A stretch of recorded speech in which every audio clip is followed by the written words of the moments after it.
Bonjour, bienvenue en Normandie. Dans 4 jours maintenant, vous serez appelés à voter pour le premier tour des élections législatives. Un scrutin à haut risque pour la majorité après le raz-de-marée des européennes et la victoire du Rassemblement national. Nous poursuivons aujourd'hui notre série de débats dans les points chauds de la région.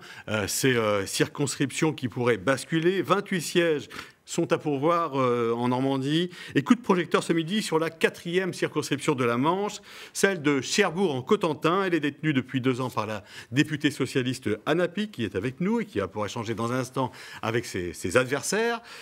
Une circonscription, le Rassemblement national a obtenu des scores historiques aux dernières européennes en devançant la liste du PS Place Publique de près de 10 points, on le voit. Alors, avant d'ouvrir le débat avec nos invités, quels sont les enjeux, quel est le portrait de cette circonscription? On voit tout cela avec Pierre Maripour. C'est le bout du bout de la presqu'île. La 4e circonscription de la Manche abrite les 119 000 habitants du Nord-Cotentin. À l'ouest, la Hague tire sa richesse de l'usine de retraitement des combustibles nucléaires qui fait travailler environ 5000 personnes. À l'est, le Val-de-Serre est une terre de maraîchage où les légumes profitent de la douceur du climat. Mais c'est aussi un pays ostréicole. 5000 tonnes d'huîtres sont expédiées chaque année de Saint-Val à Hougue. Cherbourg en Cotentin est la plus grande agglomération du département de la Manche. L'Arsenal en est encore le principal employeur. Chez Naval Group, le carnet de commandes de sous-marins est bien garni. Mais ces dernières années, le port de Cherbourg s'est diversifié. Par exemple, dans l'industrie des pales d'éoliennes. Le Cotentin est l'une des régions de France qui a créé le plus d'emplois ces dernières années. Le chômage est au plus bas et tous les secteurs d'activité peinent à recruter. Cette circonscription, pas complètement de gauche, mais pas vraiment à droite, fait régulièrement la bascule. Elle avait voté Emmanuel Macron en 2017, mais il y a 5 ans, c'est la gauche qui l'a emporté. Cette année, la députée socialiste Anna Pic doit cependant faire face à l'émergence du Rassemblement national qui est arrivé en tête aux européennes, même à Cherbourg. Voilà, et je vous présente les candidats qui vont participer à ce débat sur cette 4e circonscription de la Manche. Anna Pic, bonjour. Bonjour. Députée sortante socialiste soutenue par le Nouveau Front Populaire. Face à vous, Nicolas Conquer, bonjour. Candidat Rassemblement national Les Républicains. Bonjour. Yann Le Petit pour Ensemble pour la République avec le soutien du parti Horizon d'Édouard Philippe. Bonjour. Bonjour. Et Camille Marguerite, bonjour. Bonjour. Candidate d'hiver droite, mais vous adhérez au parti Les Centristes. Et soutenu par David Lisnard de Nouvelle Énergie. Alors, avant de vous laisser la parole, écoutez ces quelques réactions recueillies cette semaine, réactions d'habitants qui présentent un peu le profil du député qu'ils souhaitent et qui mettent aussi un peu en défiance les politiques. C'est très intéressant, écoutez. Écouter un petit peu les commentaires que peuvent faire les habitants du coin et se mettre à la hauteur peut-être du quotidien de ces gens-là en fait. Dans la vie quotidienne, on ne les voit pas. Sur le terrain, on ne les voit pas. Ce que je veux, c'est qu'ils entendent raison, qu'ils soient responsables dans leurs décisions. C'est normalement leur rôle. Ils ont un peuple à mener. Et à partir de là, une mission. Si effectivement être député, c'est uniquement pour les émoluments et flatter son ego, c'est quelque chose d'insupportable. C'est assez dur d'entendre ça. Je veux des gens responsables. Anna Pic, qu'est-ce que vous répondez justement à ces habitants de Cherbourg en l'occurrence ? Évidemment qu'il faut des gens responsables. Socialiste, je n'ai pas l'habitude de crier ou de faire dans le bruit et la fureur. En réalité, depuis 2 ans, j'ai porté la voix des habitants de cette circonscription. D'abord, évidemment, dans les combats que nous avons menés, notamment dans la réforme des retraites, mais aussi avec les sujets industriels de défense. Je suis membre de la commission défense et chef de file de mon groupe. Et à ce titre, j'ai porté une loi de programmation militaire et des vraies différences sur la manière de financer l'industrie notamment. Mais bien d'autres sujets, y compris sur la transition écologique, l'industrie verte, et évidemment l'accélération des énergies nouvelles renouvelables, qui sont un enjeu majeur chez nous. Vous imaginez bien qu'on va en reparler dans un instant. On est quand même dans un secteur où le nucléaire est très, très présent. On va en parler dans quelques minutes. On va faire un tour de table simplement pour savoir pourquoi vous vous présentez à ces élections. Nicolas Conquer, vous présentez sous l'étiquette du Rassemblement national, soutenu par les Républicains, version Éric Ciotti. Alors, on a découvert que vous aviez la double nationalité. Absolument, oui, je suis un franco-américain. Et je suis engagé... Et pourquoi vous engagez justement sur cette circonscription de Cherbourg-en-Cotentin ? Dans franco-américain, il y a franco, et il y a un attachement à cette terre, à ce territoire dans lequel j'ai mes attaches dans le Bessin, donc pas très loin de Cherbourg. Mais il y a également des liens historiques entre la France et les États-Unis, entre le Cotentin et les États-Unis, qu'on se doit de perdurer. Et également, j'ai pris ça pour un clin d'œil du destin, qu'Alexis de Tocqueville lui-même a été député de cette circonscription. Mais j'ai vu que vous aviez soutenu Donald Trump, c'est ça, par le passé ? Donc, dans ma précédente vie, j'étais porte-parole de ce parti républicain américain sur les plateaux et pour représenter les Américains qui vivaient en France. Aujourd'hui, mon combat et toute mon énergie est déployée dans cette élection législative pour donner une majorité absolue à Jordan Bardella. En faveur des citoyens de cette circonscription de Cherbourg-en-Cotentin. Face à vous, Yann Le Petit, vous vous présentez sous l'étiquette Ensemble pour la République, sous les couleurs d'Horizon, le parti d'Édouard Philippe. Vous êtes le conseiller municipal de Saint-Val-la-Hougue. Là aussi, quelle motivation vous amène à vous présenter dans cette circonscription ? Eh bien, écoutez, c'est très simple en fait. La question des gens là qu'on vient d'entendre, c'était pas de savoir si on allait être dans telle ou telle commission, si on était franco-américain, mais c'était vraiment d'être sur le terrain. Et en tant qu'élu local, notamment à Saint-Va, aussi président d'association ou autre, c'est là qu'on voit le cœur des choses. Et en fait, il y a 15 jours, j'avais pas du tout prévu de me présenter à ces élections législatives, mais quand j'ai vu le résultat des européennes, quand j'ai vu le résultat, que ça soit de l'extrême gauche ou de l'extrême droite, je me suis dit qu'il fallait absolument un candidat qui soit modéré. Et donc, j'ai pas réfléchi, j'y suis allé pour représenter justement toutes ces attentes. Camille Marguerite, vous présentez candidate d'hiver droite. Vous adhérez, je le disais, au parti Les Centristes, d'Hervé Morin, le président de région. Qui est votre principal adversaire ici autour de la table ? On parle des trois blocs, le bloc de gauche, le bloc RN et le bloc de la majorité. Mon principal adversaire, ici, si vous deviez le désigner. Mais c'est l'extrémisme, mais même celui du président. Le président, il s'est servi de la dissolution, qui est un magnifique outil démocratique, qui a été voulu par De Gaulle pour la constitution de la Ve République, qui a été fait pour redonner la parole aux Français et gérer la crise. Emmanuel Macron, qu'est-ce qu'il a fait ? Il a créé la crise. C'est ce qu'on appelle un président irresponsable. Non, mais on peut pas Donc, je termine ma présentation, Monsieur Le Petit.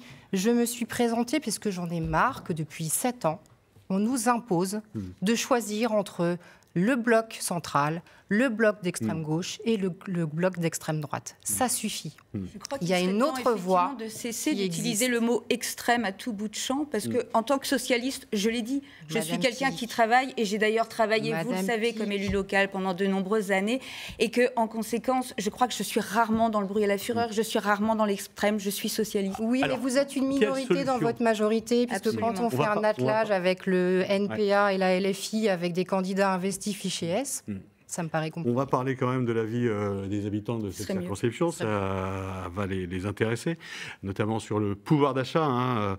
Il vous reste 4 jours maintenant pour essayer de convaincre les électeurs et de faire ces propositions. On entend un peu tout autour de comment mieux vivre, avec des salaires plus hauts notamment, et des prix peut-être que l'on bloquerait. Écoutez ces quelques réactions recueillies cette semaine. Tout a augmenté, nos paniers ils coûtent cher. On ne mange pas de la viande tous les jours, on se restreint sur beaucoup de choses, quoi. Tout est calculé, on est obligé de regarder, parce qu'à la fin du mois, bien sûr, notamment aussi avec l'électricité, tous les frais à la fin du mois, au final, le loyer, l'électricité, l'eau, plus les premières nécessités, au final, à la fin du mois, pour se faire plaisir, il y a toujours moins d'argent pour sortir avec ses amis, etc. Voilà, on a moins d'argent, tout a augmenté, sauf les salaires, on entend. Qu'est-ce que vous répondez à ces habitants ? Que ferez-vous, Nicolas Conquer ? On sent qu'il y a un réel besoin et un vrai cri d'urgence de ces habitants, et qu'on se doit de pouvoir redonner du pouvoir d'achat aux Français. Il y a des mesures qui sont très concrètes et qui font partie de notre plan, de notre programme dans les urgences qu'on a listé. consistant à détaxer l'ensemble de l'énergie pour passer d'une TVA de 20 à 5,5%, de manière à ce que ça puisse directement impacter le quotidien des Français, mais notamment des Nord-Cotentins. Yann Le Petit, vous n'êtes pas d'accord ? Non, pas du tout, parce qu'en fait, si vous faites une baisse de 20% sur la TVA, ok, mais ça va plutôt aller aux distributeurs et on n'est pas sûr que ça arrivera directement aux habitants. Et ça, c'est un réel problème sur votre programme notamment. L'impôt, évidemment, la TVA, c'est déjà l'impôt le plus injuste, mais en fait, cette mesure va profiter encore plus aux riches, en réalité. On ne peut pas aller... Ce que disent les Français, ce qu'on vient d'entendre là, c'est qu'ils veulent vivre de leur travail, tout simplement. Ils veulent que leur travail, leur salaire, leur permettent de vivre mieux et d'avoir des droits sociaux associés. Donc parce que sinon, lorsqu'on réduit les droits sociaux, qu'est-ce qui se passe quand on réduit les cotisations? Eh bien, ils le payent par 2 ans supplémentaires de travail. À un âge, ils auraient bien besoin de se reposer et de s'investir dans la vie. Ce qui les attend, ces Français, qu'est-ce que vous leur proposez à ces gens du Nord-Cotentin où il y a un taux d'emploi qui est supérieur il y a un taux d'emploi qui est évidemment supérieur à la moyenne nationale, c'est vrai. Néanmoins, la question du logement est un enjeu majeur, et notamment pour éviter que les gens se sentent relégués à l'extérieur du lieu où ils souhaiteraient vivre. Donc déjà, l'augmentation des APL est un enjeu essentiel pour la plupart des catégories populaires. Mais augmentation également des salaires. On entend ça partout dans la bouche des candidats. Camille Marguerite, est-ce que c'est réaliste? Moi, quand j'entends que le SMIC doit être porté à 1 600 €, pardon, je suis effarée qu'on puisse encore proposer des mesures pareilles. Je suis chef d'entreprise. Demain, j'augmente mon SMIC à 1 600 €. Qu'est-ce qui se passe? J'augmente aussi les salaires intermédiaires et j'augmente aussi mes prix, parce que je dois aussi payer mes factures de mes fournisseurs qui vont aussi monter leurs prix. Donc à la fin, une politique keynésienne en fait. À la fin du mois, le pouvoir d'achat n'aura absolument pas augmenté. Pire que ça, vous proposez le blocage des prix. Donc si on n'a plus de marge de manœuvre entre le salaire et les prix, qu'est-ce qui se passe? Sur l'ensemble des produits, les classes moyennes ne consomment plus.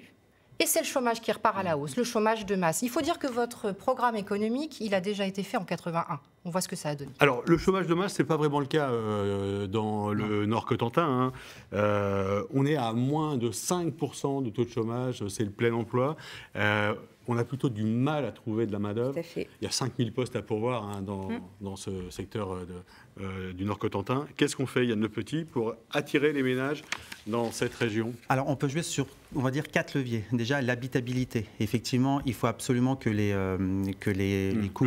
Le logement, voilà. Le logement, l'accessibilité aux services publics, également l'attractivité économique, donc notamment avec le nucléaire, et effectivement l'image, faire en sorte que notre Cotentin ait une image très positive, comme ça commence à l'être de plus en plus. Mais ça fait longtemps qu'on en parle, ça fait longtemps qu'on a tout essayé, on a vu des campagnes dans le métro avec des 4x3, on essaie de faire venir les ménages, les jeunes, et on n'y arrive pas. Est-ce que la solution d'augmenter les salaires peut justement...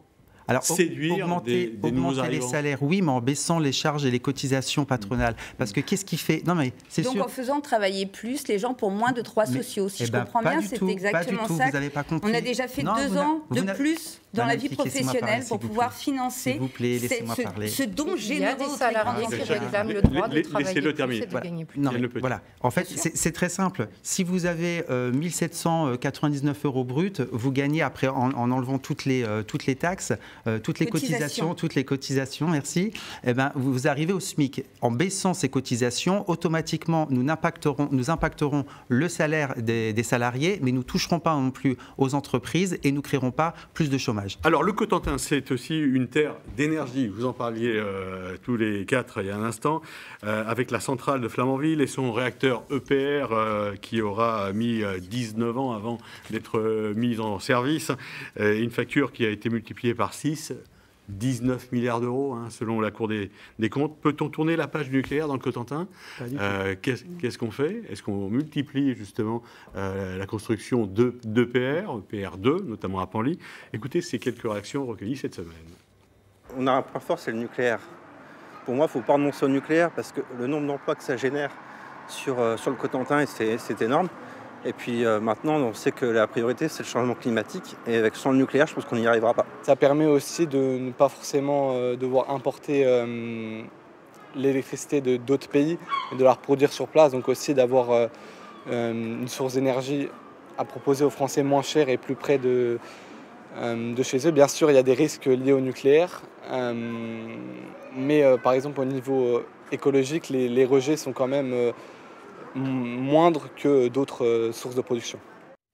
Voilà, là, on a des partisans du nucléaire. C'est pas facile de trouver quelqu'un qui est opposé au nucléaire dans le Nord-Cotentin. Hein. En effet. Hein, que ce soit dans tous les partis politiques, il y en a très peu. Nicolas Conquer, vous. Mais je pense que c'est une filière d'excellence, le nucléaire, qu'on se doit de renforcer et de développer.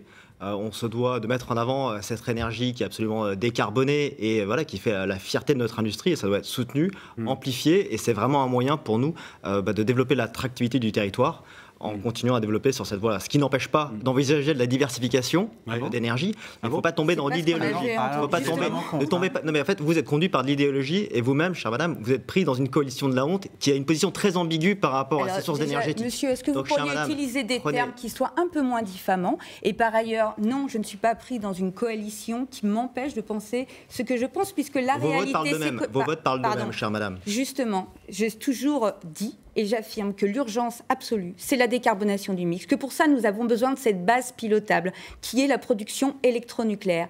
Nous en avons besoin et nous devons, pendant tout le temps de cette transition et de l'accélération des énergies nouvelles, renouvelables, qui est un impératif, puisque sinon, nous aurons à un moment une période extrêmement difficile entre 2030 et 2038. Alors nous avons besoin de cette augmentation de la production électrique. Je vous ai vu un peu ricaner quand il a dit qu'il fallait, Nicolas Conquer, faire du mix énergétique, pas se contenter du nucléaire. À propos des éoliennes, les éoliennes, c'est bien si c'est pas que du vent, si ça s'empile pas sur un parking. On voit que ces parcs marins prennent du retard. Il faut 12 ans pour que ça sorte de mer. Nous, on a une centaine d'éoliennes qui sont... pour les PR. Pardon. Il y a une centaine d'éoliennes qui sont prévues devant Barfleur, à 32 km de la côte.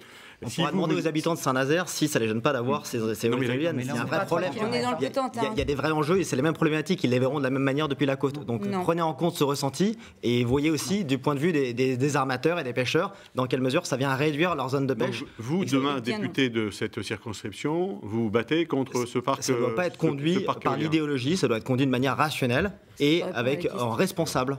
Camille, Marguerite, qu'est-ce qu'on fait en termes d'énergie? Il y a personne... Nucléaire. Oui, moi c'est nucléaire. Je suis la seule l'éolien, l'hydrolien. Je suis la seule parmi les trois partis représentés aujourd'hui à n'avoir jamais divergé de ligne sur le nucléaire.